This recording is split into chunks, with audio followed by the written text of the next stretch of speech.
Vale, entonces este es el repaso de lo que es la tercera fuerza, algo que ya hemos revisado extensamente. Me interesa dar el momento, ¿verdad?, para que ustedes puedan tener sus dudas, sus inquietudes de cara a lo que va a ser la evaluación de la próxima semana, ¿vale? Entonces, hay varias cosas que ya hemos comentado, me interesa sencillamente recapitular algunas para enfatizar dónde tienen que estudiar, ¿sí? La perspectiva humanista fenomenológica se ubica, podríamos denominar en crítica, hacia el psicoanálisis y hacia, por supuesto, a la orientación conductista, ¿sí? Por eso se denomina tercera fuerza, ¿sí? De hecho, la terapia sistémica, hay algunos que lo ponen que se une la cuarta fuerza, ¿sí?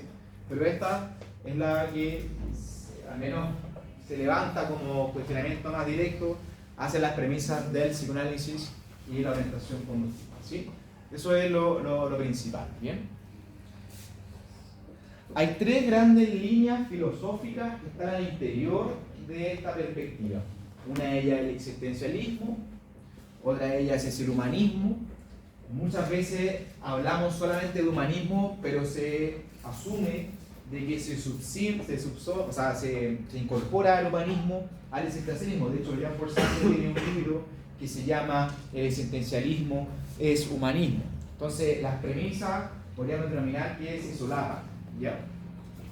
Entonces, yo prefiero demostrarlas como más separadas, pero habitualmente hablamos de humanismo fenomenológico y la línea existencial siempre está presente, pero más de la línea humanista, ¿sí? Para distinguir eso que muchas veces está en los manuales. Está el texto, que eso está subido, ¿verdad?, en Blackboard. Está este texto que se llama Historia y Sistemas de la Psicología. Si usted tiene alguna duda o le gustaría fortalecer su estudio, por favor revise ese capítulo, ya sea revise el capítulo fundamental sobre tercera fuerza, ya que donde yo he basado muchas de las láminas, obviamente coloco algunas cosas, pero les puede ayudar para el estudio, ¿sí? Ok. ¿Qué es lo interesante y qué es lo que tienen que saber para la evaluación? ¿Sí? Lo que tienen que saber para la evaluación es qué es lo que propone el existencialismo como entendimiento del ser humano. ¿Ya? ¿Qué es lo que propone? ¿Alguien se acuerda?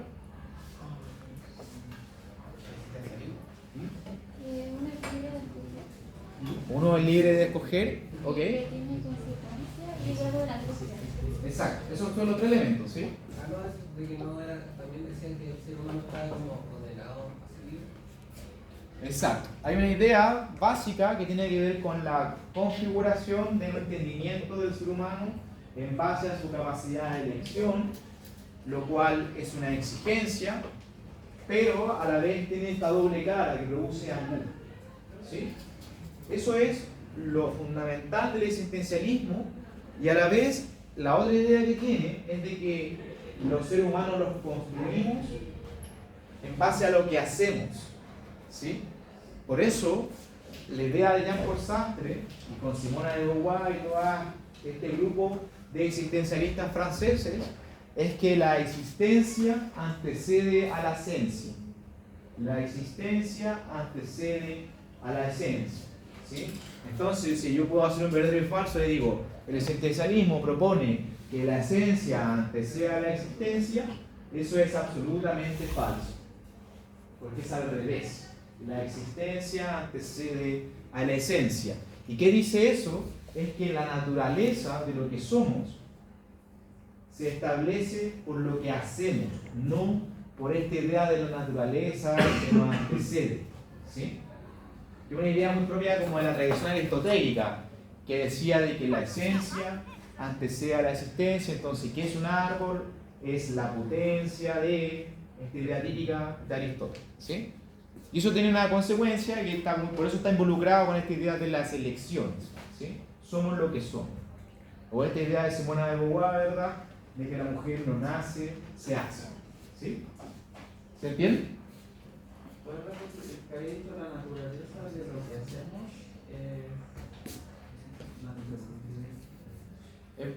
La naturaleza de lo que somos se establece por lo que hacemos. Eso es, ya, por lo que hacemos, ¿vale? No por lo que nos dijeron, no por lo que podemos llegar a ser. Toda esa cuestión es una tradición más de la filosofía más aristotélica, ¿sí? ¿Ok? ¿Todo bien con eso? Entonces, si salimos, lo pasamos, ¿sí? Ok, humanismo. Voy a pasar esto porque ya hablamos de lo fundamental, una serie de autores, bla, bla, bla. Ya, voy a pasar a fenomenología, ¿ya? La otra vertiente, que es la más desafiante. ¿Qué es lo que decía la fenomenología? Y que primero, obviamente, ordenar lo que propone, ¿cierto? Y lo que propone gira en torno a la pretensión de estudiar lo que son los fenómenos. Por eso la fenomenología está vinculada al hecho de la percepción de las cosas, ¿sí? De la percepción de los elementos. Y un fenómeno puede ser cualquier cosa que se presente. El tema es que para la fenomenología, cómo se producen las cosas se establece en base al observador, ¿sí? Ahora, volviendo a la idea del constructivismo, la realidad se establece gracias a los seres humanos. Por eso Heidegger hablaba de cómo las cosas se producen en la vida, ¿sí? De esta idea de las cosas a la mano, ¿sí? La realidad no existe fuera de la producción que tienen los seres humanos en su actuar, ¿sí? Entonces, por eso dábamos el ejemplo de cómo un piano no es un piano si es que no es tocado, si es que no es utilizado como instrumento. Porque si no es otra cosa en el mundo, es un artefacto que no tiene la cualidad que le da el hombre o la mujer en base a su intención. ¿Sí?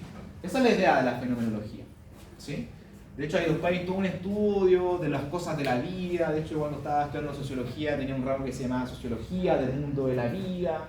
Y toda esta idea tiene que ver con lo que Heidegger comentaba en función de cómo las cosas aparecen en el mundo. De hecho, después está esta idea de lo mundano, ¿sí? De cómo lo mundano, es decir, las cosas que producen en el mundo se despliegan en base a lo que nosotros hacemos en el día a día y cómo las percibimos, ¿sí? Eso es lo básico, ¿vale?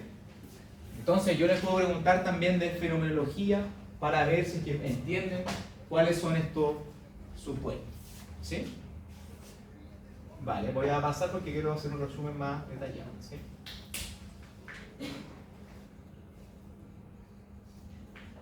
Es importante que yo subo las láminas, ¿ya?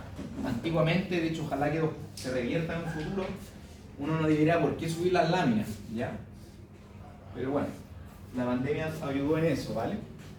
Pero es importante que si yo subo las láminas, yo de hecho, en la prueba de la evaluación número 1 pregunté muchas cosas que estaban textuales en las láminas, ¿sí? Así que estuve de ellas, ¿vale? Ok. Entonces,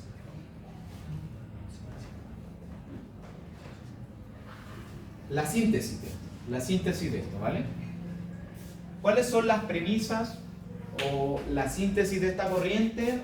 Podríamos determinar varias, podríamos sugerir una que tiene que ver que la persona se considera individuo, que existen como ser en el mundo. La existencia de cada cual es única y refleja percepción, valor, actitudes, ¿verdad? La idea del humanismo, y ahora vamos a hablar del humanismo, desarrolla esta idea de que los seres humanos tienen potencialidades que se deben desplegar para que ellos puedan desencadenar un proceso de autorrealización, ¿sí? Entonces, humanismo lo vinculamos estrechamente con este concepto de autorrealización, ¿sí? Que es algo que siempre nos van a hablar los humanistas, además de esta noción positiva en el buen sentido de la psicología, ¿sí? Intentar ir más allá de lo patológico, ¿sí? Que muchas veces nosotros estamos orientados a estudiar lo patológico, ¿verdad? Lo que nosotros denominamos trastornos, etc., ¿sí? Mientras que podríamos orientar nuestro estudio a la felicidad, a la alegría, ¿sí? Al gozo. Muchas veces los terapeutas tenemos que darle espacio, ¿sí? A la alegría. Muchas veces llegan los pacientes y nos comentan que han tenido como una suerte de epifanía y hay que darle un lugar a eso. Porque pasa mucho que los terapeutas quizás más jóvenes como que interrumpan ese discurso y buscan el malestar, ¿verdad? Porque están orientados a eso. Entonces, lo que nos viene a transmitir es que la psicología humanista, una perspectiva positiva de la terapia. ¿Sí? ¿Vamos bien ahí? Vale, entonces estudiamos las láminas. Está todo esto, ¿verdad? Me lo por ti, ¿vale? Vamos a avanzar, que son los autores. Vale, entonces Maslow tienen que saber la idea de la pirámide, ¿verdad? Tuvimos unos grandes debates que fueron muy interesantes a propósito de la instancia de discusión, ¿verdad? Que tuvieron ustedes como curso. Me interesa además que repasen esta idea de Maslow en su texto que se llama Hacia una psicología humanista, cuáles son las consideraciones. Hay una serie de consideraciones que están puntuadas, que necesito que estudien, que reconozcan, porque los puedo hacer reconocer qué es lo que proponía. ¿Sí? Esta idea es súper interesante, de hecho la voy a subrayar, que dice que la psicología debe volcarse al estudio de la filosofía, ¿sí? Y de la estética, pero especialmente de la ética y el valor, ¿sí? Que tiene que ver también con que los seres humanos transmitimos valores, éticas, ¿sí? Es decir, lo que entendemos por bueno, lo que entendemos por malo, ¿verdad? Y eso es importante en el trabajo, en la terapia, según Maslow, ¿vale? Y hay una serie de supuestos que me interesa que puedan revisar, porque sencillamente estoy dando un repaso, pero sin duda pueden ser preguntados para la solemne, ¿sí?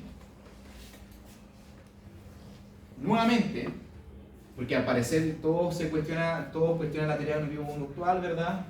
Pero se le acusa de esto, y la teoría cognitivo tiene muchas respuestas a esto, pero hagamos el ejercicio, ¿sí? El ejercicio de pensar de que la psicología humanista cuestiona nuevamente esta idea convencional de lo estético, ¿sí? De lo estético. Es decir, como de que la belleza es algo importante de los seres humanos, ¿verdad? Desde los elementos de la ética, pero a la vez busca salir de lo estático, ¿verdad? De lo que no está en movimiento, y habla más bien de que habría que hacer una psicología dinámica, ¿sí? Por sobre lo causal, por sobre lo mecanicista, ¿sí?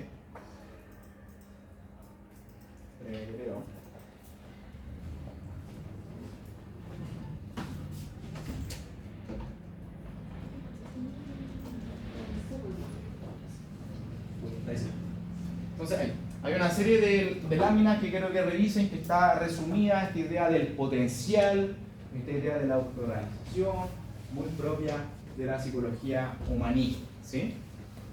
Ahí está la pirámide de Maslow, yo sé que ya todos la saben, ¿ya? Que es importante que la repasen porque puede ser consultada. Otro autor relevante sin duda es Alport, ¿ya? Que tiene una influencia muy importante para entender lo que son la personalidad como constructo, ¿sí? La personalidad, ¿vale?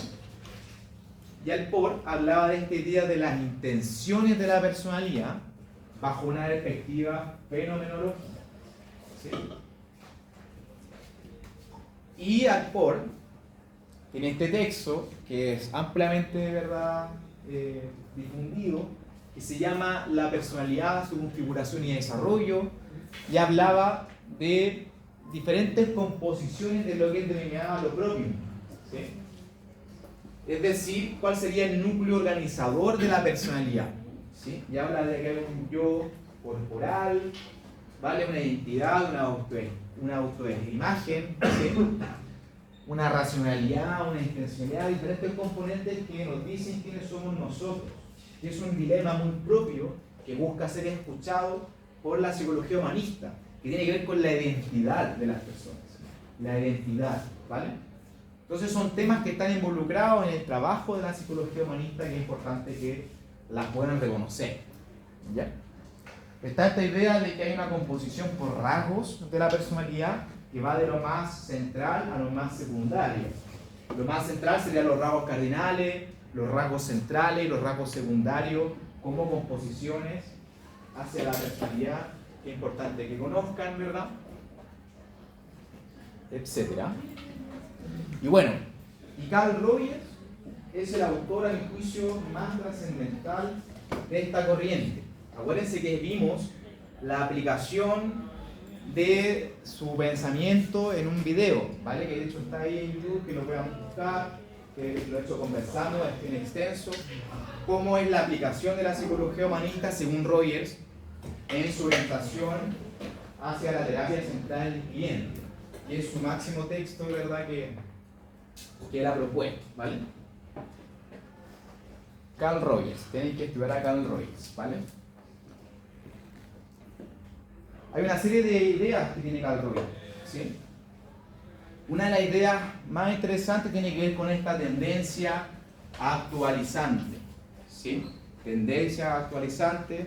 Yo les recomiendo que cuando estudien, los personajes que voy acentuando tienen que identificar cuáles son sus principales ideas, porque lo puedo preguntar si es que la idea corresponde al autor o no, qué es lo que propuso, porque eso va a ordenar su estudio, ¿vale? Tienen que ordenar su estudio.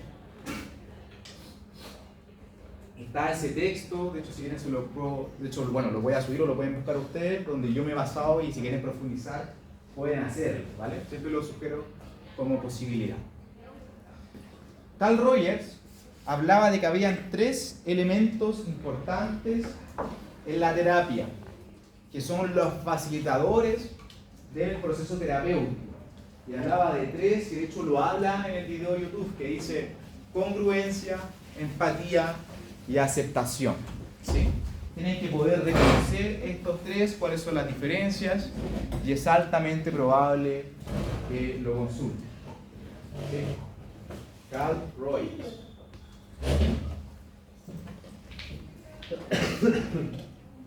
Otro concepto importante de Carl Rogers tiene que ver con la estima positiva incondicional, ¿sí? Estima positiva condicional. Lo que proponía Carl Rogers era que el terapeuta podía tener una relación de equilibrio, ¿sí? De comprensión, apoyo con su cliente, de apoyo con su cliente, ¿vale? En lugar de dar sermones, reprobación, lo que él incluso en un momento dice que era muy propio del psicoanálisis, ¿sí? Como desaprobar a la persona. Usted no sabe lo que está diciendo, ¿verdad? O podríamos pensar esto, lo que usted está mencionando, como una suerte de renuncia a algo, ¿verdad? Muy propio de las tesis del psicoanálisis. Lo que decía Carl Rogers era todo lo contrario, de que había que aprobar, comprender, estimar al paciente en vez de estas cosas, ¿vale? Y la idea del crecimiento es un elemento importante nuevamente en la noción de la psicología humanista. Acordémonos entonces esta idea de autorrealización, de que los individuos se enferman cuando se estancan, ¿sí? Es decir, que los psicólogos deberían poder favorecer el crecimiento según lo que determinan como crecimiento nuestros pacientes, ¿sí? Y eso es muy importante de lo que dice Carl Rogers en su terapia centrada en el cliente, ¿vale? Todo está claro, no he escuchado ninguna duda, ¿no? ¿Sí? Son todos expertos y expertas en humanismo, ¿sí? Más o menos. ¿Ya? Más o menos. Pero a mi juicio es un poco más, quizá más sencillo de transmitir, ¿sí? ¿Puede ser? ¿Lo ven así ustedes, no? ¿Y cómo se hace la diferenciación entre estar retando a una persona y estar representando y Yo creo que la diferencia está en torno a la forma en cómo se hace, ¿sí? A la manera en cómo usted entrega, ¿sí? El ejemplo muy típico de los lacanianos que hablan de hacer la pausa o del corte. Lacan en su enseñanza hablaba del corte. Entonces, piensen ustedes que están en terapia, llevan 10 minutos conversando y el terapeuta lacaniano identifica que usted está estableciendo un nexo con un significante y lo va a acentuar y le va a cortar la terapia. Y le va a decir muchísimas gracias, nos vemos la próxima semana.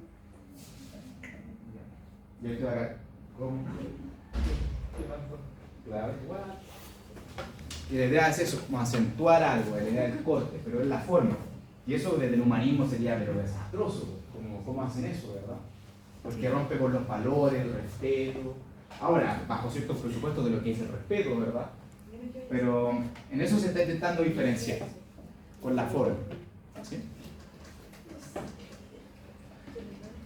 Entonces, Rogers hablaba de que para hablar de un paciente que enferma, abordemos esta idea de que se estanca en el crecimiento, ¿sí? Pero habla también de esta idea del conocimiento de sí, ¿sí? ¿Por qué? Porque para crecer desde el humanismo y para poder autorrealizarse uno tiene que conocerse a sí mismo, uno tiene que favorecer el descubrimiento de quiénes somos, ¿verdad? Porque el autodesconocimiento, dirá Rogers, produce desadaptación, ¿sí?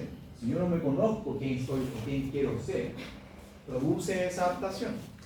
Está muy vinculado con la motivación. De hecho, muchos psicólogos en universidades o en colegios trabajan con esto, ¿verdad? De intentar descubrir qué es lo que queremos ser, según nuestros intereses. Y ahí está orientada la terapia, ¿sí? O más bien la consejería, así que quizás somos más cuidadosos con los conceptos, ¿verdad? Aconsejar al otro a que tome las mejores decisiones, ¿verdad? En aras de lo que él determina como trayectoria, de lo que él traza, ¿sí? De hecho, muchos psicólogos aconsejan un montón, ¿verdad? Buscando en esta línea de que las personas puedan cumplir sus metas autoimpuestas, por supuesto. Entonces ahí está el video de Rogers. Entonces, como les mencionaba, el pensamiento humanista sintetiza lo que es el existencialismo, ¿verdad? Y podemos incluir también la perspectiva fenomenológica.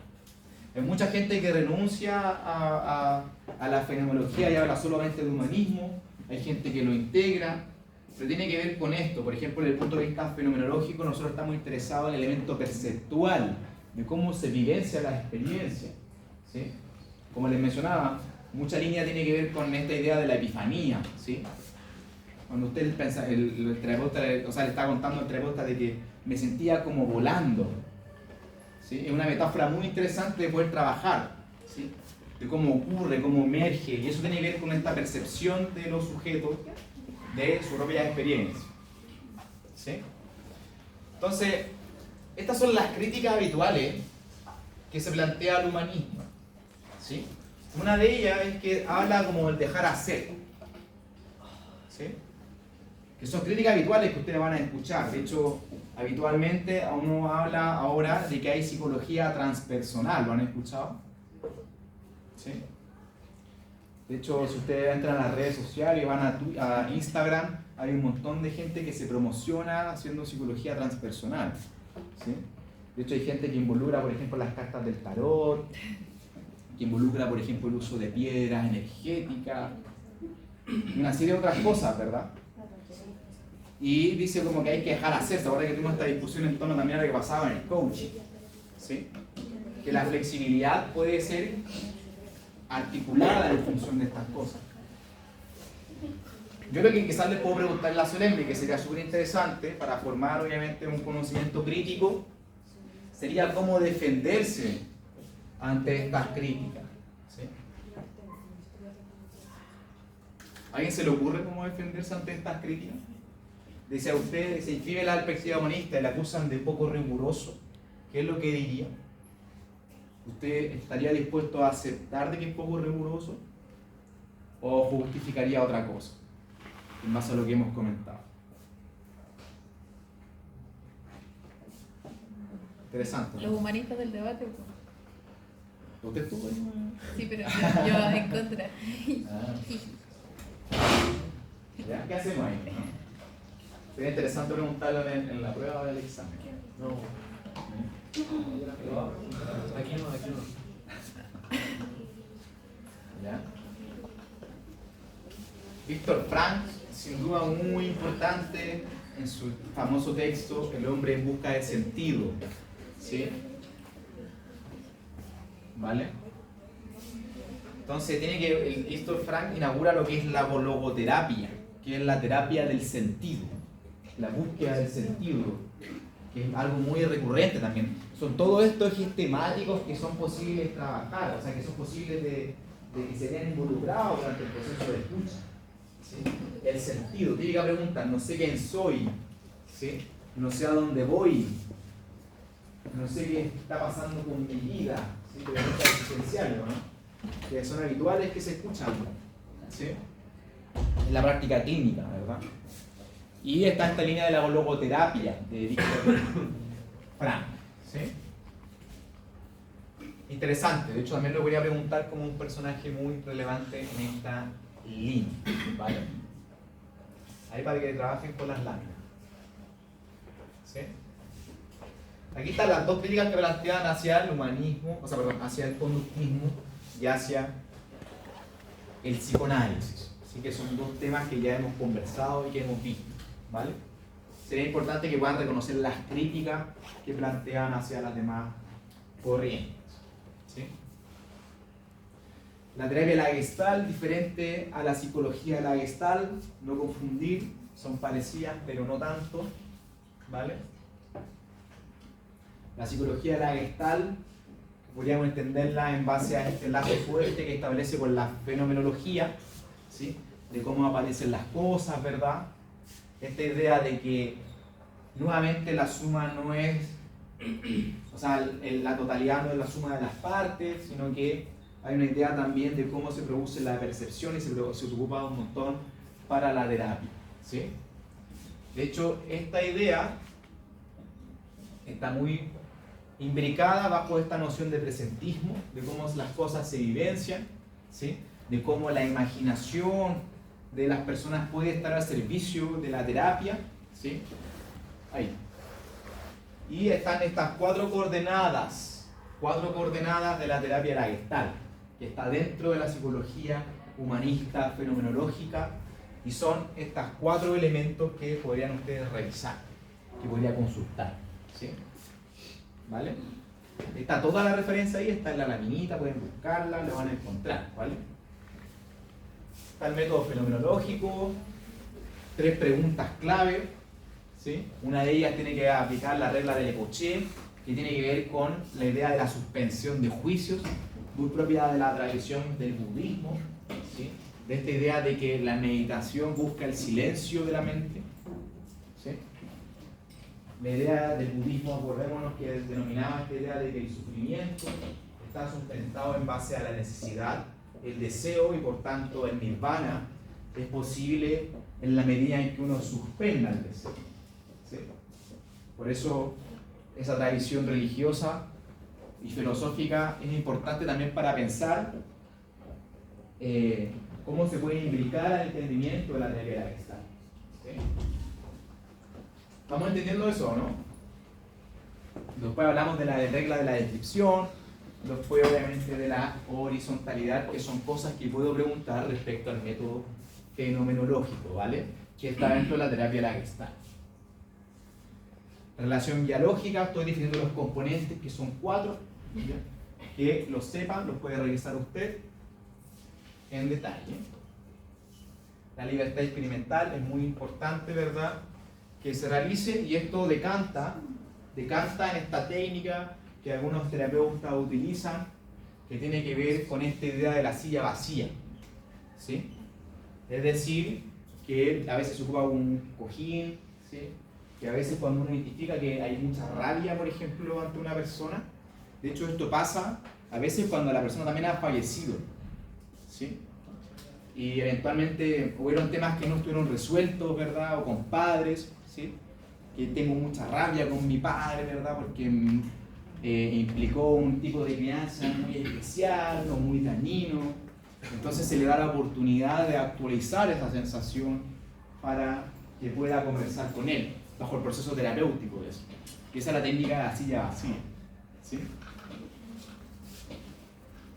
Entonces, imaginar, ¿verdad?, cómo poder resolver una situación inconclusa, cómo poder darle un cierre, ¿verdad?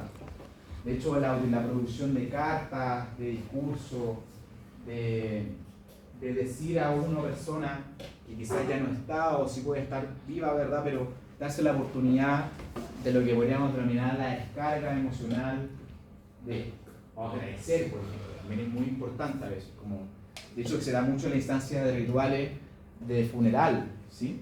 De agradecer o rememorar. Los rituales son muy importantes bajo el paradigma psíquico, ¿verdad? Para poder descargar, si ocupamos esa metáfora del psicoanálisis. Eso es. ¿Sí? ¿Alguna duda? Con la psicología humanista existencial fenomenológica. ¿Todo junto? ¿Todo claro? ¿Cuáles son las diferencias entre la perspectiva sistémica y humanista? En el análisis de la persona. El análisis del objeto del sistema es eso, el sistema en sí. Claro. Y el humanista va más a la persona, a los problemas personales de la persona y cómo la perspectiva que tiene de estos. Súper bien, entonces podemos distinguir entre unidad de análisis. La unidad de análisis es la persona, mientras que la unidad de análisis podríamos determinar que es el sistema. Podríamos incluso capaces de sostener que es el grupo por sobre la persona. ¿Qué más? En los sistemas el destino es externo, o sea, se genera, o sea, me refiero a que los sistemas se pueden generar a partir de relaciones que están fuera necesariamente de mi integración, de mi proceso interno a algo humanista, que va a ser como más de lo que me está sucediendo ahora, de si me estoy sintiendo bien o mal, de cómo yo me estoy sintiendo ahora y no necesariamente por sistemas que están fuera de, que no sé, ejemplificando el sistema que yo se generaba en el colegio o con los padres. No hay una relación directa como de lo de afuera, no se prioriza tanto como lo de adentro, entre el sistema y el humanista. Ya, pero igual trabajamos con el sistema intrapsíquico. ¿Sí? Pero tiene certeza en parte cuando comenta, ¿verdad?, el involucramiento de los efectos externos. ¿Sí?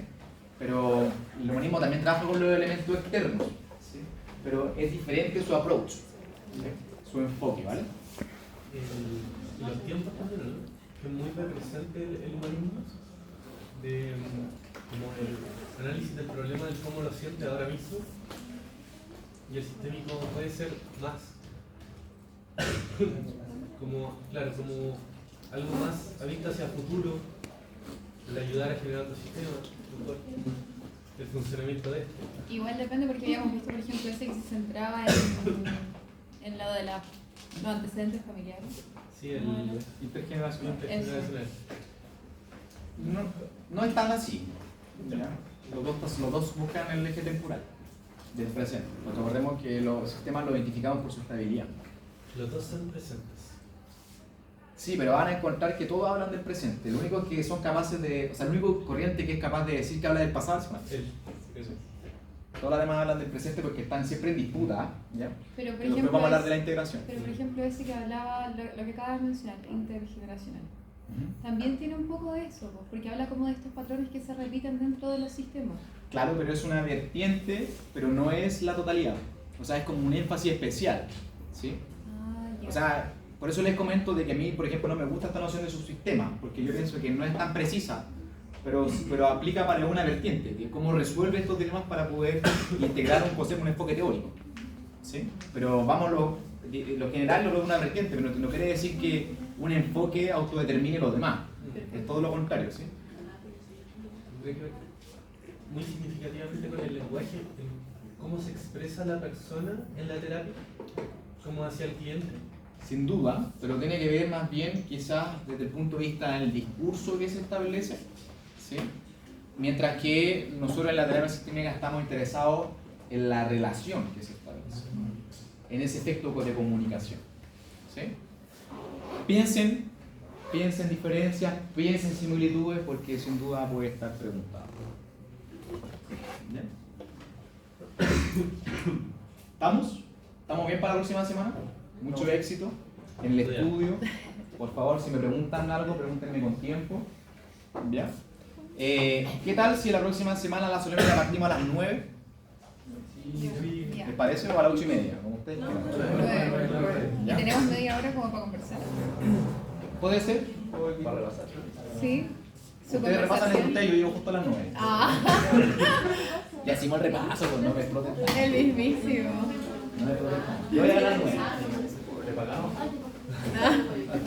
Chao. Vale, cuídense mucho, éxito en el estudio. Nos vemos la próxima semana.